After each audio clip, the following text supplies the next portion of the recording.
to an overview of the Russian armed forces in 2020. Some simple ground rules. These are just my thoughts, not facts. Feel free to comment uh, below. Comment, like, share, subscribe. Happy Father's Day to all the fathers out there. In this uh, overview of the Russian armed forces, we won't be talking about nukes, just conventional forces. Enjoy. We'll start off with an overview of the Russian military. Overall, I had them ranked as my fourth most powerful military force in 2020. Um, they've got like 2.4 million total soldiers if you count reserves and active duty. Their ground forces are one of the largest in the world. They've got 91 combat maneuver brigades. They've got over 3,000 tanks, almost 1,500 armored vehicles, 3,200 indirect fire systems, 375 attack helicopters, 735-ish fighter jets, 305 ground attack, 24,000 long-range cruise missiles. The overall defense budget, $65 billion, which is about 4.1% of their GDP. For the people who always comment and say that's different from their purchasing power, that's about $182 billion. We've got 39 major warships, broke up into 4 fleets, 1 flotilla. So let's get started. Their ground forces. I include the Army, Marine, and Airborne forces in their ground forces. I've ranked this as the fourth most powerful ground force in the world. They've got 360,000 active soldiers and another 800,000 reservists. It's broke up into 12 armies, 4 corps, 12 division headquarters, which is made up of 11 tank brigades, 56 motorized infantry brigades, 5 machine gun infantry brigades, 3 recon scout brigades, 7 marine, or if you want to call it amphibious brigades, 7 airborne, 2 air, and 5 air assault. For a total of 91 total maneuver brigades. They've got 24 field artillery brigades, 22 ADA, another 12 surface SSM, surface to surface missile brigades, for a total of 58. I differ in what I call combat support brigades. The way I describe them, brigades that still have like a combat role, but are not a direct combat role. And instead of having a combat service support, I call them enabler brigades. For Russia, that would be 10 logistical brigades, 4 engineers, 1 MP, 15 NBC, 10 transportation, for a total of 40 enabler brigades. These brigades support their combat service support brigades and their maneuver brigades. They've got a pretty modern tank force, 3,100 tanks, 1,800 of them are modern tanks, another 1,300 are capable tanks. They've got almost, like I said, 15,000 armored personnel carriers and infantry fighting vehicles. They've got a good blend of indirect fire systems made up of self-propelled, towed, multiple launch rocket system, and some surface-to-surface missiles. And they've got a total of 3,100 ADA systems, mostly SAMs, 375 attack helicopters. Now, this next slide is a breakdown of some of their forces. Also, some of the problems their ground forces have. The major problem their ground forces have, the total active force is 389,000, but of that, they pretty much have to draft 128,000 conscript or draftees every year. They're only on a 1-year contract. Also, of the remaining balance of full-time soldiers, they still have to recruit almost 43,000 a year, because most of their contracts are only 2 years to 5 years. Yes, they have lifers who stay in forever, but at the same time, with any volunteer force, you have to constantly recruit. So every year, They have to pretty much recruit 171,000 new soldiers, which is 44% of their total force. At the now, this really affects them at the lowest level, the company and battalion level, as most of the soldiers uh, are basically first-year soldiers, because the more experienced soldiers move up in rank, work on command and staff, training, leadership positions, whereas the newer soldiers always go to the lower levels, the platoon, the company, battalions. That's where the rubber meets the road. And with you can have some companies that can have up to 60% of their soldiers first year soldiers, but on average it's about 55%. Um, Coupled with the limited training and lack of funds and the massive amounts of different platforms that they use, this shows that the overall training for the Russian units isn't really that high. An example, a tank battalion will have 41 tanks in it. That means 123 tankers, including the battalion commander. About half of those guys, about 161 on average, are first year soldiers. Um, they may have up to 20 first year soldiers as gunners on these tanks. Most have never shot gunnery. That's just insane to have. Every once in a while, you will have a first year soldier that's really high speed and deserving it, but the majority of the time, first year soldiers really um, don't understand the military or that fighting system, well, that platform to really be in a position like this. A lot of those gunners will have never even been to gunnery or even fired the tank. And this shows the lack of overall training the Russian units have, because they're so dependent on so many draftees and having to recruit soldiers. Another big issue they have way too many platforms. You'll notice on the left side of this slide, I have the breakdown for all the different types of tanks. They basically have three different platforms of tanks, which is then broke down to, well, you can say four. They're currently developing T-14, but we'll talk about that later.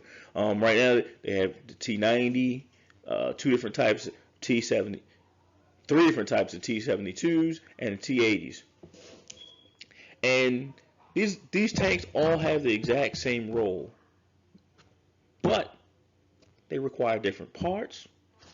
Um, they don't completely. There's some rounds that you can fire in one that you can't fire in other.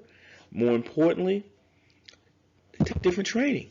If I go to school to be a T-80 guy, I don't necessarily know how to use a T-72. The layouts of the tanks and how you operate the tanks are not exactly the same. Um, and this, coupled in with all the first year soldiers, lets you know that, hey, these guys really aren't trained that well. Plus, you really can't cross train these soldiers. Soldiers tend to stay in the same platform, the same unit, and don't move to a new platform. So depending on where the T-80s are stationed, if all the T-80s are stationed in the south in warm weather, T-80 soldiers may never train in cold weather, or vice versa, even though we know it does happen. I'm just using that example. But it's even worse with the infantry fighting vehicles. They once again have three different platforms, which is broke down into even more sub-platforms, because a BIMP 1 is completely different from a BIMP 3, or as far as ammunition. So they have different ammunition, different parts, different POL, and their mechanics also. And all these platforms. Now you can't just have a mechanic that can work on all of them, because they got to go to specialized school, which once again strains their resources. Having to order different parts, different POL, strains the limited Russian resources. And Russia has limited logistical capabilities as it is, that they placed on themselves, and a limited budget. All this hurts the operational readiness and operational capabilities of the Russian ground forces. And they're in the armored personal carrier group, they once again use 5 different platforms. Same issue. Another issue they have, they keep a lot of old obsolete equipment that they just shouldn't use anymore. They literally keep 4,800 APCs that are either poor or hopeless. They don't need them. They keep another 600 infantry fighting vehicles, BMD-1s, and BMP ones that they really don't need. They should just get rid of them. It will lighten the load on resources because these vehicles are older. They require more maintenance because they have so many soldiers that are inexperienced. They're not really good at maintenance, both mechanical and operational level. This leads to just a waste of resources, and especially when you have a limited budget. Next slide. The Russian Air Force. Well, I should say Air Fleet. I rate them as the third most powerful in the world in 2020. The major issue, other than personnel, once again, is a lack of training. Most of their fighter pilots only average 80 hours a year in annual training. Now, they've got 735 mostly modern fighters. They have a good blend of capable fighters and some capable but old fighters. But once again, the issue here is they have a lot of platforms. They have about 7 different fighter jet platforms. They don't use the same parts. You have to have different training for them. Some of them don't even use the same munitions, which is crazy. And of course, the personnel issues and the maintenance issues. Not because the equipment isn't any good. It's great. Russia makes really great fighter jets, radar, missiles, engines. They're really good at that. The problem, personnel. Their ground crews. A fairly large percentage of them are first-year soldiers. It's a good thing they don't fly a lot more because then it would need more maintenance, which would, if you're a pilot, you really want a guy or a ground crew that really doesn't have experience working on your plane. They've got 305 ground attack base. They only use 2 platforms, Su-34s, Su-35s. They basically use the same munitions, some of the same parts, but not all. Some of the same POL. So it's kind of good. They have 3 different bombers, but they have different roles. Same thing.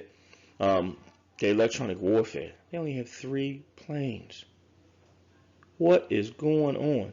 Now they have a fairly nice size ISR, airborne early warning, and command and control, and electronic intelligence capabilities.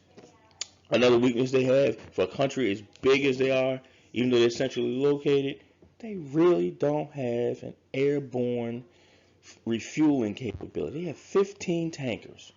15! And most of their planes and a lot of their fighters can't even be refueled in the air. Their jets can't even fly from one end of Russia to the other end without doing aerial refueling. So they have to land to do that, which is not efficient. And why is this important? Because Russia basically fights the same way the UK, the US, Japan, Germany, and even the USSR did in World War II. They have a briefing. The pilots get their planes ready. They get the munitions. They take off. They do the mission. They come back, and that's great if it's 1940s. But it's 2020, and quite frankly, the lack of aerial refueling means they can't really dominate the air. What do I mean by that? They can't randomly have planes flying with different strike packages. Say a ground forces need air support.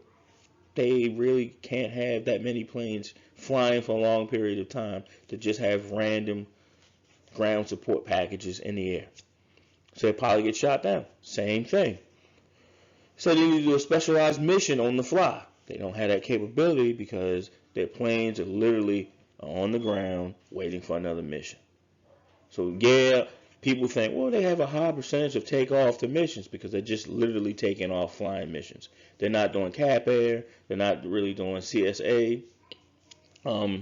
It's just mission based, and you can tell when they invaded Georgia. Georgia didn't even have an air force, and Russia couldn't establish air dominance. They've improved greatly. Once again, their main issues are too many platforms, personnel, limited resources. Now they do have 101 military satellites. A lot of them are getting older.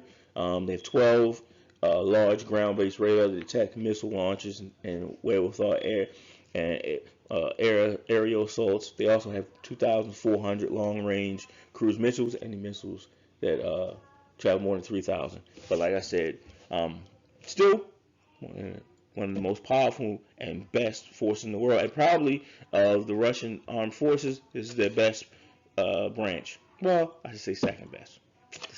I'll show you their best. The Russian Special Forces. Um, World ranking is coming soon in a future video, so I'm not really going to go on the depth here because I'm going to make a future video about the world's different special forces and how I rank them. I'll just do some broad overviews, about 20,000 soldiers, 9 special force brigades, another 1 special force airborne brigade. They're one of the best trained in the world because of the different because of the huge size of Russia and the different environments. They're trained in almost every environment. But like I said, this is going to be a future video, so we're not really going to go in depth.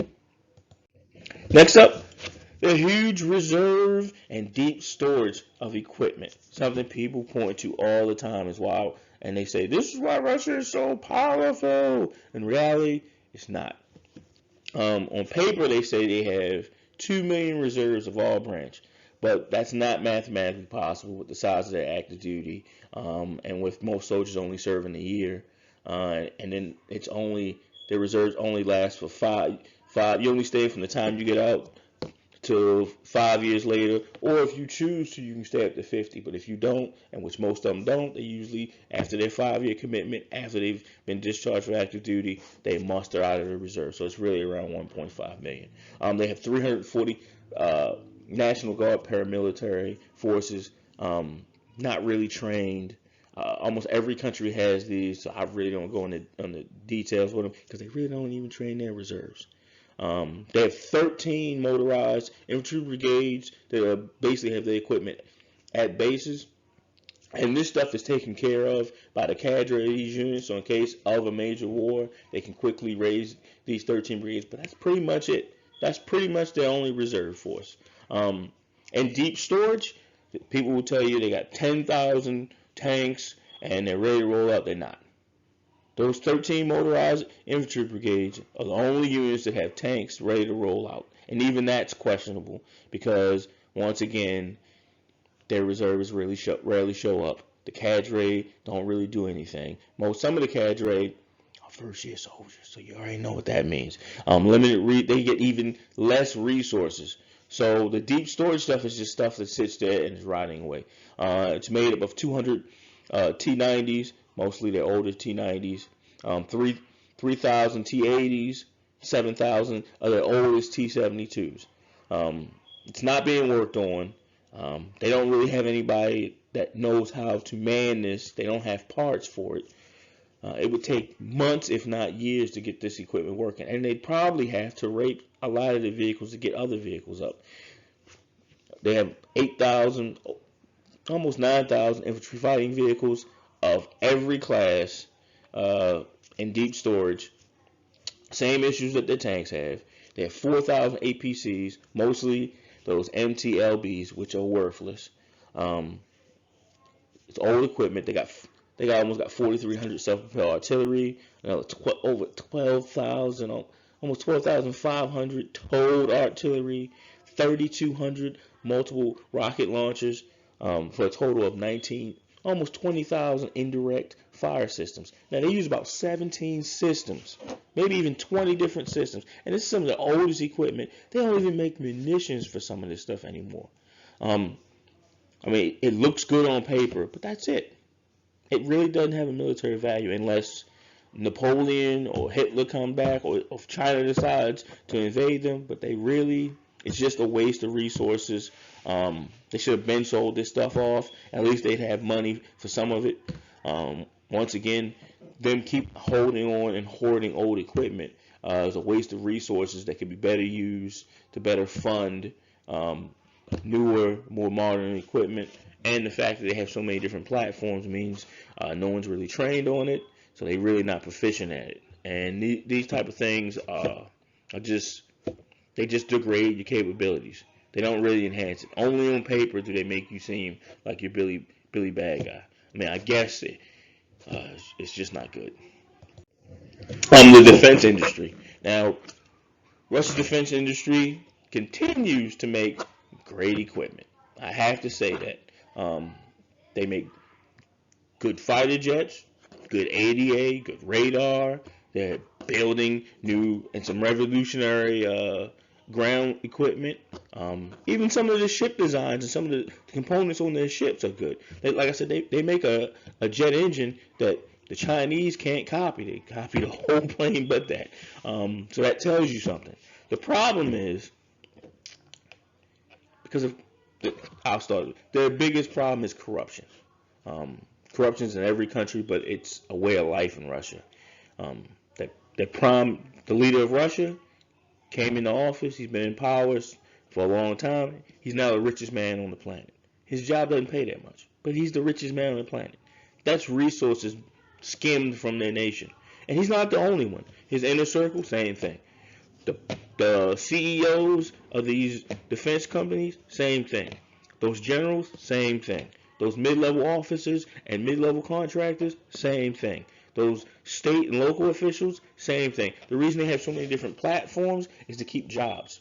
I mean, the United States does this, and they'll make one part here, one part there, so that way they can't close the factories because no politician wants a factory closed in their districts. Same thing's true in Russia, times 10. They make great stuff, but they just can't mass produce it. And then another thing, the defense companies themselves don't compete with each other. One will make jets, one will make ships, one will make rifles, one will make air defense, but they're not really multiple. They're not multi-system defense companies. They specialize in one niche, and that's it.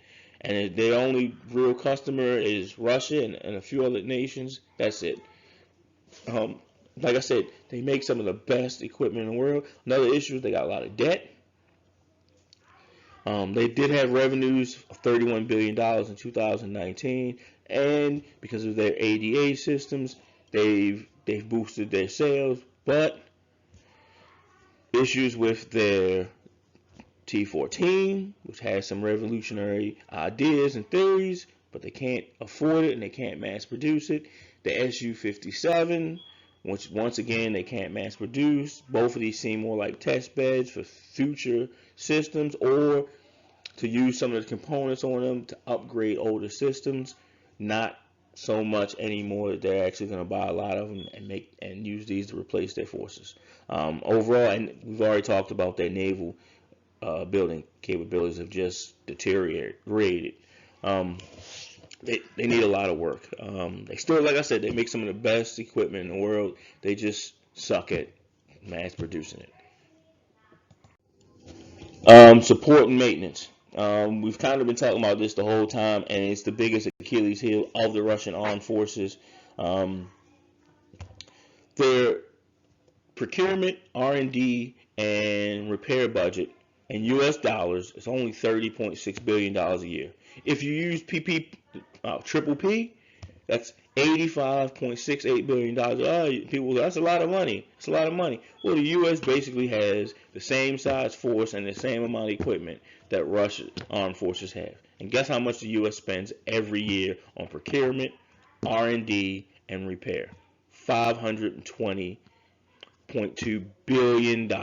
See the difference?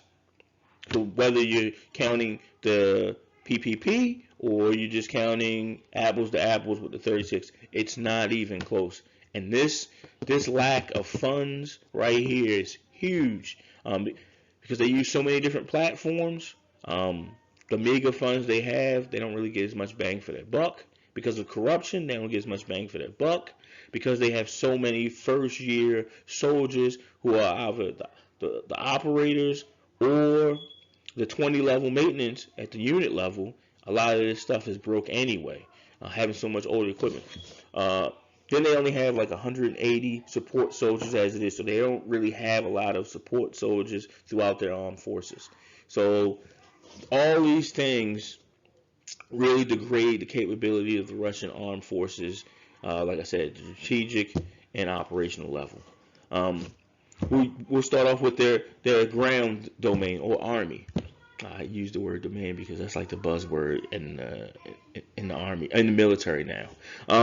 They use 3 different tank platforms, 5 different, and this is just I'm just counting their active duty forces, not their deep storage. 5 infantry fighting vehicles, all armored personal carriers, 9 different field artillery, multiple launch rocket systems. Well, 9 field artillery systems and 6 multiple launch rocket systems.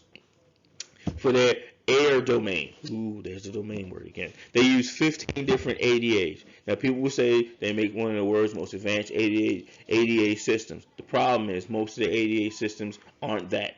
Most of the ADA old systems that are just point defense. They're not long range, mid range, or short range. They're basically just point defense. And this is across their entire armed forces. They really, on paper, it looks like a lot, but once again, they're hoarding too much old equipment and just too many platforms. They use 8 different fighter jets, 3 different attack helicopters. All 8 of those fighter jets have the same role, basically. All 3 of those attack helicopters have the same role. But none of this equipment uses the same POL. They use a lot of different components and parts. Once again, the personnel issues and the lack of resources. For the naval domain, they use 7 different attack subs. They don't even have that many attack subs. 7 different attack subs, both nuclear and diesel powered. They use 5 different destroyers. Once again, they don't even have that many destroyers. 6 different frigates, 5 different covarts, 7 different mine warfare ships. Like we talked about earlier, their ability to build ships larger than frigates has pretty much disappeared. In summary, the lack of funds, massive corruptions, the lack of skill at the 10 and 20 level for maintenance operators. These things greatly hurt the Russian military. In summary, there he is himself, probably the most powerful man in the world, with a paper tiger military. But he does what he does. He's the richest man on the planet. Russia's overall military capabilities are in decline, both operational and strategically. Like the USSR before them, it's a force that's rotting away. They retain too many older, just old platforms that drain their already limited resources. Corruption is at every part of not only their military, but also their civilian and defense contractor workforce. They make great weapons platforms, weapon systems, components. They just can't mass produce them because of just poor management skills. They're still top 4 military in the world because of its sheer size and the location, and because of the guy you see pictured, because of Putin. But for the most part, they really can only invade a country that's directly their neighbor, Georgia. In the early phases of the Ukraine conflict, they jumped off like, oh, they're like Billy Bad. But in reality, once the Ukrainian forces, not even really well-trained Ukrainian forces, started fighting back, they actually started beating Russian forces in conventional warfare. Whole battalions were beaten and forced to retreat against Ukrainian forces. So that tells you things. And we already talked about how they couldn't get air dominance against the Georgian forces, and how even the Georgian forces, with their best brigade in Iraq, still fought well against the Russian forces. The Russian forces just used the ant technique and just swarmed over them. Their issues, they really need to reform how they the manpower, which they're doing by they're trying to go to all volunteer force, but they need to do a better job because right now they have too many first-year soldiers who either conscripted or volunteer to join. They've got to increase their training, but the only way they can do that is by getting rid of some of this older equipment and also cutting down on all the different platforms. They do these 3 things, and of course fight corruption. This force in a decade could well be the number 2 military in the world. Right now, the fear of Putin is the only thing hiding this. But he's in his in his 60s. He's actually in his late 60s. He'll be in his 70s soon. He's gonna get old. He's gonna lose it. He's gonna die. What the Russian military, in fact, man, what the Russian country does after that is anybody's guess. That's it. Thanks for watching. Like and subscribe. Army Life Old Man Fat Boy Style. The references I used, James Military Capability Modules. You can get these too. You can pay for them. It's a yearly subscription for every nation and pretty much every organization in the world. Kind of expensive though. If you, for an example, just wanted to buy China for a year and be able to go on their website, and they update because they update every weekly, it would cost you $1,200. If you wanted to pay for every nation on the planet and some terrorists and major organizations like that, it costs you $18,000 for a 1-year subscription. I pay for one nation. I looked at a couple. That's how I know the China prices. I wasn't gonna pay no $1,200. But it's a great resource. Like I said, it's constantly updated. If you have that type of money, go ahead and spend it. I also use the International Institute for Strategic Studies. I use the Military Balance books from 2018, 2019, 2020. Hey, each one of those books costs about $700 a book. Well, probably about $500 for the 218, but almost $700 for the 220. I didn't spend that bread. I got them offline. Hard to find the complete copies, but you can do it. I also use the Stockholm International Peace Research Institute's database, their yearly books. This is a great reference, but you gotta spend that money. Or if you're like me, you can find them online for free. Once again, Army Life Old Man Fat Boy Style. Comment, share, and like I said, subscribe. I'll see you in a week. Happy Father's Day.